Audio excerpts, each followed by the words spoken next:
Hello साथीहरू, नमस्ते सबैलाई। मेरो युट्युब च्यानलमा स्वागत छ। म सानो user.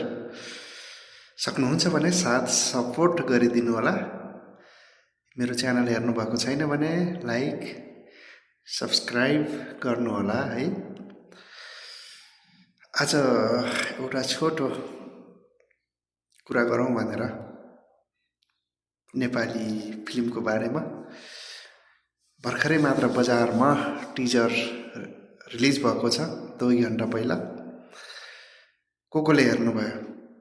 Action star, action king विराज भट्टको राम नाम सत्यको। मैले त हेरिसकेँ, बब्बाल छ। यसपालि फेरि फिल्म इन्डस्ट्री फार्ला जस्तो छ।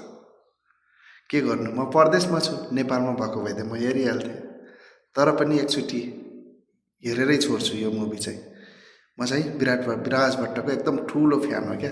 त्यही भएर उहाँको सबैभन्दा उहाँको भोइस नै एकदम कडक छ के, बाघको जस्तो होइन, सिंहको जस्तो गर्जन हे यो होइन।